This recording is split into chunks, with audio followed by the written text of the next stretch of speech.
We just started. Hey, boo-boo. Chip, Watch out, Chip. move. Bye. Bye.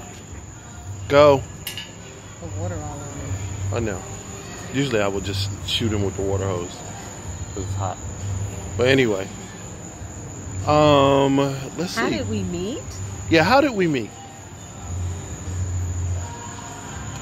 Isn't it funny how the music got louder? We're at a cookout, a block party, and so the DJ is playing music. How did we meet? We met online.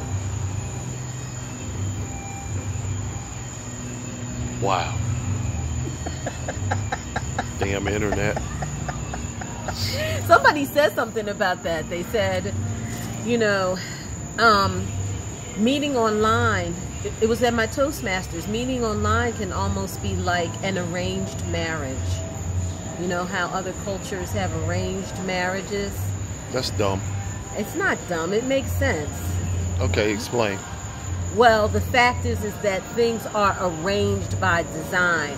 You put out there what you're looking for, and the person responds.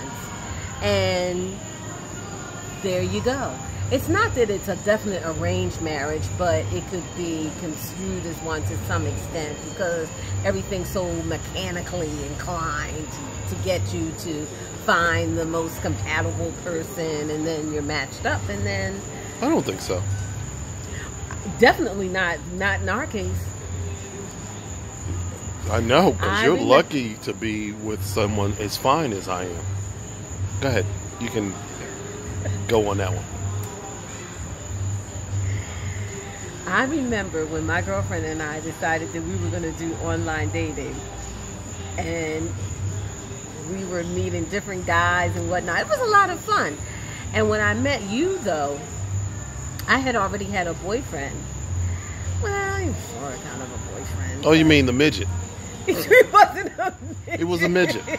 He wasn't very tall, and that is not like me. I usually date tall guys. Not as tall as you, but he wasn't that tall. But he was cute. He was really cute. He was a midget. And so I had a boyfriend, but... and I don't usually like short guys, but he was really... He was all right. He was a midget, and he talked a lot.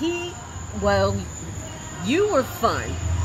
So when I met you at the time, it was fun and it was a challenge.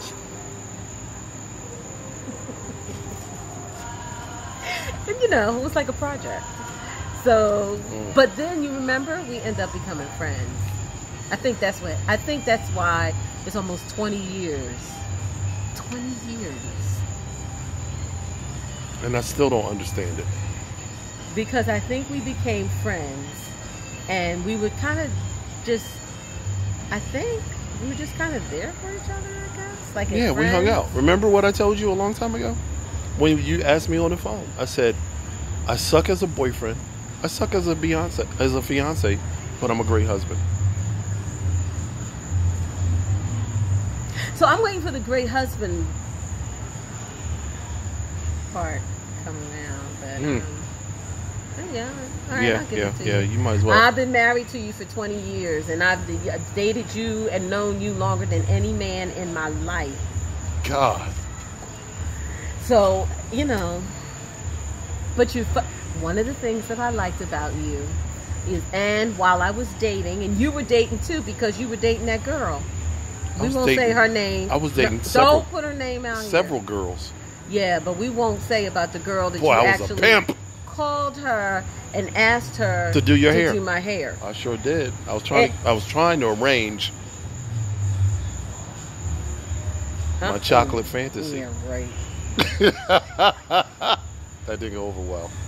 Oh, like the night you came over to my house, and you were parked outside my house, and I said, "Oh, I was coming home from a gig." You were wearing a black dress. Black sparkly dress. I did a gig. I was with the band. I came home that night and I was like, oh my gosh, how cool, he came to see me.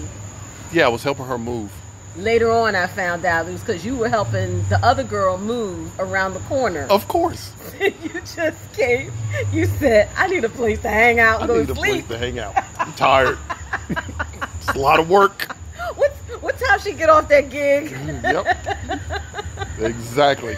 And here I am all smitten and stupid. But be that as it may, we became friends. I think that's what happened. And then at one point in time, you gave up your girlfriend, and I gave up. Well, it didn't take much for me to give him up, but we became monogamous. We became monogamous the day I went away with my boyfriend to Atlantic City. And I told you I was going away with my girlfriend. No, you lied. I didn't lie. I just told you I was going away No, with you my didn't. girlfriends. Did you go away with your girlfriends? Well, they went away and I went away. Well, that's a I lie. didn't say together. That's a lie. And I called you and said, you don't have to lie. Oh, gosh. You were so jealous. You were so jealous. No, I was pissed off You because were- you lied. Tony, you were jealous. Okay, 'Cause call it what you want to call You it. were so jealous. I remember hanging up the phone and I was like, Yeah. That was the first, but I'm going to tell you, that's the first sign that I got from you that you know, like you genuinely Cared. wanted, yeah. Yeah, because the first time we broke up, you said, I don't think we should talk anymore. And I said, okay, and hung up the phone. And I went about my merry way. No, you didn't. You called me 3 days later talking about you. You are good. You are so good because I didn't call you. And you called me 3 days later. And you said, you are good. And I said, No, you were good. I couldn't let you off the hook. you didn't let me off the hook. You'd have called me sooner or later. No, I wouldn't have. You would have. No, Yeah, no, yeah. no. And I remember when we went to meet your mom told you not to let me go. My whole family told me not to let you go. I didn't know your whole family did. A lot of them did. Really? Yeah. My Uncle Humpy told me not to let you go. Oh, really? Mm-hmm. Who I else told me didn't not to know let that. Your Uncle Humpy was funny. I wish he was around longer. you go? Who I else? really do. There was a couple more people in the family. Michael? Told me. Michael interrogated you. Yeah. So, let What me you- see if I can do my best Michael impression. What are your intentions So, with Mike? what are your intentions With my cousin. Like, what? Are you serious? Well, I was like, what are his intentions with me? Oh, well. He already knew my intentions with you. What did he know at the time? They were X-rated, And that was it. basically. Yeah, well, mine were too at that time. You were such a harlot. No, at that time we were both there for each other for whenever need be. And I think that's why eventually we end up becoming best friends because You want me to tell you what attracted me to you? I know what attracted you. I know what it was. What? You talking about my picture? No, that wasn't it. Well, I thought you had a booty. Yeah. And then I asked you on the phone and you got upset. And I said she either got upset because she don't have a booty or she got up a donka. She tired of people commenting on it. I can tell you now, I have a badonka though. it was the first. I have a badonka though. No. But what attracted to you? Me. To Your you, smile. to me. Your smile. Oh. When we first met and we were in Champagne's, I turned around and there was this little chocolate thing behind me with this huge smile that lit up the whole bar. As a matter of fact, I turned down this 6 foot tall light skinned chick because I was meeting you, and I didn't want to talk to two women in the same bar. That's not my stilo. That sounds like your car. No, that's not my car. Okay. Uh-huh. And I didn't want to talk to her. I was turning her down so hard that I saw her do a breath check to see if her breath stank when she was talking to me. That was so funny. I never had a girl do that before. Because she was like, as they say today, she was shooting her shot. And I turned her down. What? I like seeing Wakanda forever.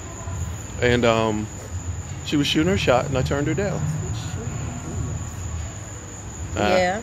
So that happened. But what made me think that you were truly genuine was you embraced my sons, Yeah, you told me that.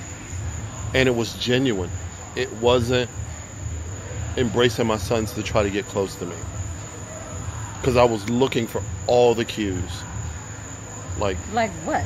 it just. What cues would you even know? Oh my God! You can. You kind of get a feeling. It's one of those spider sense things,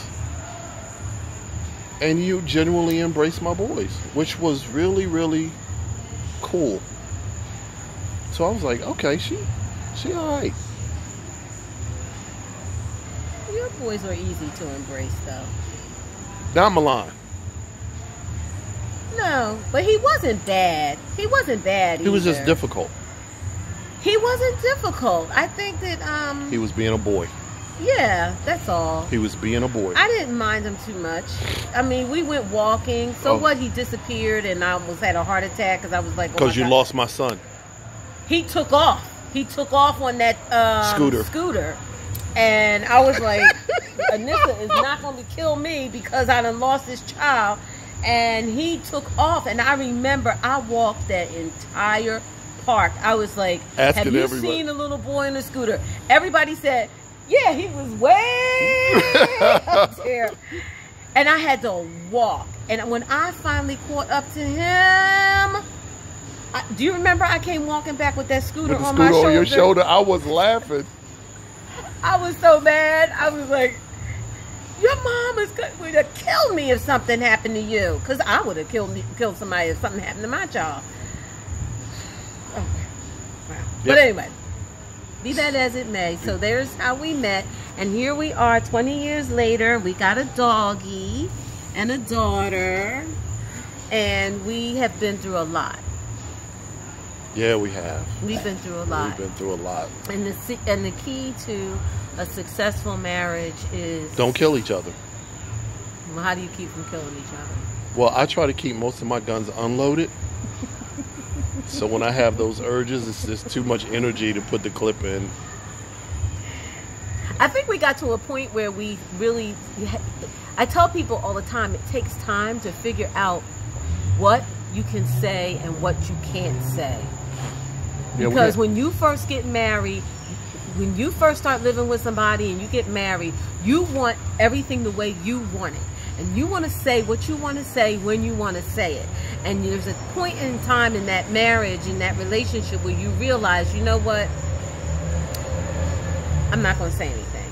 And you have to become comfortable with yourself to know that it's not compromising yourself. You just realize you're just helping the relationship work.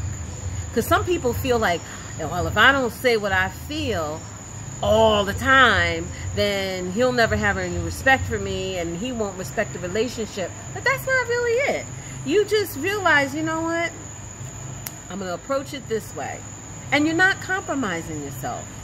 Be secure in your stuff. And that's what I tell girls, ladies all the time. If you want a guy in your life, I really don't care who it is, you just have to be secure within yourself. Anything you want to find out bad about him, you will find out. I don't understand why you're looking at me like that. And you will. Look, But then you get to a point where I don't care. What do I tell you? Don't do nothing. What do I always say? don't do nothing you don't want to do. Don't do nothing you don't want to do. So if he's going to want to go out and hang with some woman, then he will. If he's going to want to do this, he's going to. You just have to be secure within yourself and make sure you're doing whatever you can to help the relationship along and help him realize that you are the best thing that ever happened to him. And if he loses you, shame on him and his stupidity. That's what I said to her. That's exactly what I said to my wife.